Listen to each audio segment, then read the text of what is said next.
This is Jordan Tower with JT News. Make sure you smash that like button, smash that subscribe button. Well, we're going to be talking about Beanie Sigel, his split from Jay-Z, and just everything that certain things that were revealed in his interview. So, anyways, Beanie Sigel pulled out.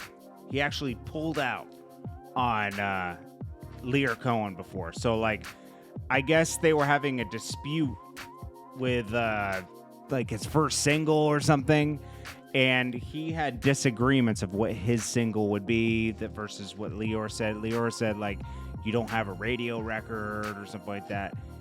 He strongly disagreed, and then basically pulled out on him because he felt like he was playing with his life. Like, and Jay-Z had to be like, yo, chill. Jay-Z and Dame had to be like, chill. Beanie Sigel was a wild boy, man. Like, he was wild, okay? I don't know if you remember him during those times. Maybe you're too young, or maybe you just don't. He was crazy. He's leveled out a lot more since then. He was wild back then. And then there were times where him and Jay-Z, he got caught up between that Jay-Z and he got caught up between two little beefs: Jay-Z, Dame Dash, and then Jay-Z and R. Kelly. Now, Jay-Z, when Beanie Sigel, first of all, Jay-Z and Dame Dash were kind of splitting apart as 2000 to 2005 went on, slowly splitting and drifting apart. Dame Dash still showed Beanie Sigel and State Property a lot of love. He even showed up to all Beanie Sigel's trial. But when it came down to Jay-Z having to vouch for Beanie Sigel's whereabouts and, like, be responsible for him, he said he wouldn't do that because he knew how wild Beanie Sigel was.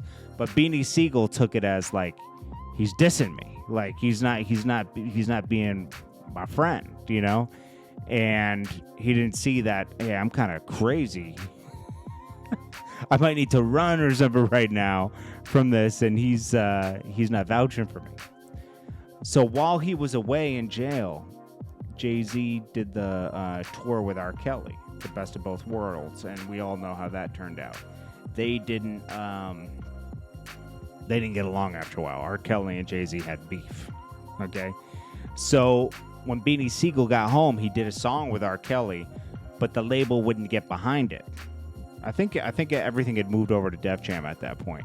They wouldn't get behind it, and it was because Jay-Z had a beef with R. Kelly, but he didn't know that, so he thought Jay-Z was dissing him again.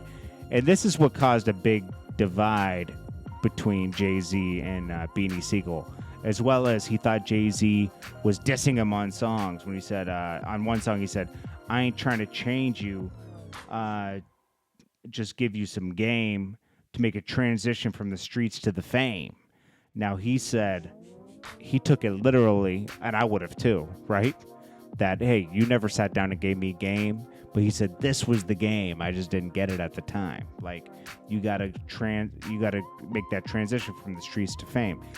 Meek Mill has that same problem in a way. Like, he still dibble dabbles and, like, he's a tough guy, you know, but then he's totally out of that, you know, like, you can't really go back, you know.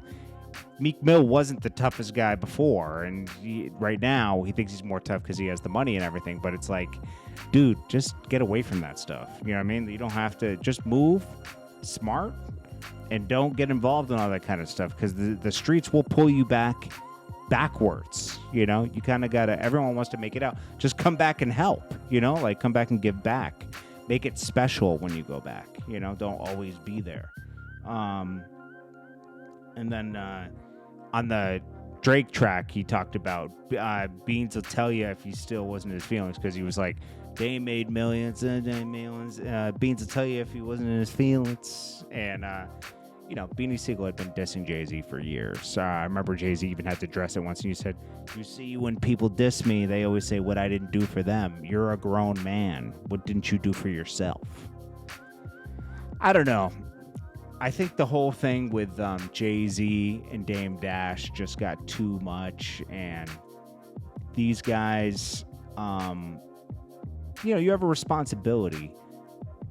You have a responsibility as a a label owner and you take on artists. It's almost like having children in a way, but they're grown men, but you're still responsible for people's careers, and they let their own stuff get into their artists' business as well. The Rockefeller was the most disappointing thing because it was such an amazing thing that we all looked up to, and then it just saw it crumble. Nori even pointed out that friends will tell you not to do paperwork because they're friends, and you can trust each other, but then you see Dame and Jay, who were best friends, totally have fallouts over business, and you want that contract to go back to when that happens. You never know when someone's going to have a disagreement about something, and the contract can also save a friendship, like, hey, as per the contract, we do this, this, and this, and this. You got to stick to the black and white, and if you want to redo the contract, you guys can sit down and redo it. But yeah, a lot of people got left, think about it. Like, it was never the same again. Like Memphis Bleak, I don't think he'd really dropped another album since then. It hasn't been the same, but Freeway kept doing his thing, but it just wasn't the same anymore. Everyone kind of broke apart. Even Dipset fell apart. Everyone that was a part of Rockefeller, had all these splits. Some of them come back together, but it's you still see the splits, and it's disappointing. People just didn't run things. I don't know, man. It's just sad when that happens. That's all I can say. Because we all revered these guys in a bond, and everyone talks about a bond, morals and principles, and then they fall out, when they shouldn't, but I don't know. Maybe I'm just being too nostalgic about everything, but it's just crazy. But what do you guys think about that? Beanie Sigel pulling out a Lyor Cohen. That's one hell of a story right there. I'm telling you, man. I appreciate you guys. Sorry I didn't go live today. I'm going to go live during the day tomorrow, though. I appreciate you guys so much, and I'll check you guys in the next story. This is Jordan Tower with JT News. Make sure you smash that like button. Peace.